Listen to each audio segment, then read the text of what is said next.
مصباح الدین دہلی صاحب، ان کا سوال ہے کیا علماء کا اختلاف رحمت ہے؟ علماء کا جو اختلاف ہے وہ رحمت کس سینس میں ہے؟ بعض لوگ اس کو بڑے غلط طریقے سے پیش کرتے ہیں کہ علماء کے آپس کے لڑائی جھگڑے رحمت ہے۔ نہیں بھائی، علماء کا آپس کا یہ والا اختلاف رحمت نہیں ہے۔ آپس کے نزاع، آپس کے لڑائی جھگڑے، آپس کے رستہ کشی نہ۔ علماء کا جو فروعی مسائل میں اختلاف ہے، جو ائمہ کرام ہیں ان کے درمیان جو اختلافات ہیں، وہ اختلافات کیا ہمارے لیے رحمت ہے۔ اس کی دلیل ہمیں حدیث میں ملتی ہے۔ بنو قریظہ کا ایک مشہور واقعہ ہے کہ اللہ کے نبی صلی اللہ علیہ وسلم نے کچھ صحابہ کو بنو قریظہ بھیجا۔ بنو قریظہ ایک قبیلہ تھا یہود کا، تو اللہ کے نبی نے کہا وہاں جا کر نماز پڑھنا جب قبیلے وہاں پہنچ جائیں۔ اب راستے میں عصر کا کیا ہے ٹائم ہو چکا تھا، یہ مغرب کی نماز کا وقت ہونے والا تھا، عصر کی نماز قضا ہونے والی تھی۔ تو کچھ صحابہ نے اللہ کے نبی کے ظاہر الفاظ پر عمل کیا کہ نہیں، ہم تو نماز وہیں پہنچ کر پڑھیں گے کیونکہ اللہ کے نبی نے کہا ہے۔ کچھ نے کیا علت سامنے رکھتے ہوئے کہ اگر ہم نماز نہیں پڑھیں گے تو نماز قضا ہو جائے گی، تو نماز قضا کرنے کی شریعت میں گنجائش نہیں ہے، تو صحابہ نے کیا نماز پڑھ لی، اور کچھ نے وہاں پہنچنے کے بعد قضا نماز پڑھی۔ پھر یہ واقعہ نبی علیہ السلام کے پاس پیش کیا گیا بعد میں کہ جی کچھ نے نماز پہلے پڑھ لی تھی، اور کچھ نے یہ سمجھ کر کہ آپ کا قول ہے کہ وہاں پہنچنے کے بعد نماز پڑھی جائے، تو ان لوگوں نے قضا کر کے نماز پڑھی۔ تو اللہ کے نبی نے دونوں کی تصویب فرمائی، دونوں کہا کہ دونوں درست ہیں، دونوں درست ہیں۔ تو یہ اختلاف دیکھیے، صحابہ میں اختلاف ہوا، بعض نے مانا، تو یہ اختلاف رحمت ہے، یہ اختلاف رحمت ہے، کیونکہ دونوں کے لیے راہیں نکل آئیں، دونوں کے لیے، جن لوگوں نے قضا پڑھ لی ان کے لیے بھی راہ نکل آئی، اور جن لوگوں نے وقت پر پڑھ لی ان کے لیے بھی راہ نکل آئی۔ تو علماء کا فروعی مسائل میں جو اختلاف ہے، حضرت امام مالک، امام شافعی، امام احمد بن حنبل، امام ابو حنیفہ، ان کے درمیان جو فروعی مسائل میں اختلاف ہے، یا اور جو علماء میں فروعی مسائل میں، جزئی مسائل میں جو اختلاف ہے، وہ کیا ہے؟ اختلاف رحمت ہے ہمارے لیے، اس میں راستے کیا ہیں؟ نکل آتے ہیں ایک دوسرے کے لیے۔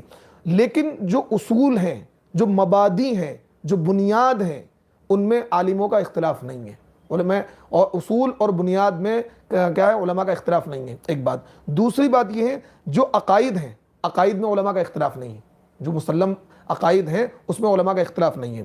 اس لیے عقائد میں اختلاف کرنا یا اہل سنت والجماعت کے اجماعی مسئلوں میں اختلاف کرنا، یہ گمراہی ہے۔ تو اس لیے علماء کا جو اختلاف ہے یہ آپس کی لڑائی جھگڑے، جمعیت کا اختلاف، جماعت کا اختلاف، اور کیا ہے دارالعلوم کا اختلاف، مظاہر علوم کا اختلاف، یعنی جو آپس کے لڑائی جھگڑے ہیں، عہدے کے لڑائی جھگڑے ہیں، یہ اختلاف رحمت نہیں ہے، یہ اختلاف رحمت نہیں ہے۔ فروعی مسائل میں، جزوی مسائل میں جو صحابہ کے درمیان اختلافات تھے، اور جیسے کہ صحابہ میں دو آمین زور سے پڑھنے کو اور آہستہ پڑھنے کو اختلاف تھا، بعض صحابہ زور سے آمین پڑھتے تھے، بعض صحابہ آہستہ آمین پڑھتے تھے، یہی اختلاف ہو علماء میں منتقل ہوا، تو یہ اختلاف رحمت ہے۔ اگر کوئی زور سے پڑھ لے اس کے لیے بھی گنجائش ہے، کوئی آہستہ پڑھ لے اس کے لیے بھی گنجائش ہے، تو یہ اس میں سہولت نکل آئی، راستہ نکل آیا۔ تو یہ جو اختلاف ہے یہ رحمت ہے۔ آپس کے نزاع، آپس کے لڑائی جھگڑے، عہدے کی چاہت، یہ علماء کا اختلاف رحمت نہیں ہے۔ اچھا، ان کا دوسرا سوال یہ تھا کہ اختلاف امتی یا اختلاف العلماء رحمت، اس طرح کی جو حدیث ہے، دیکھیے یہ حدیث مطلب بعض نے تو اس کو موضوع کہا ہے۔ علامہ سخاوی نے لکھا ہے الاسرار المرفوعہ کے اندر صفحہ نمبر 108 کہ زعم کثیر من العلماء انہ لا اصل لہ۔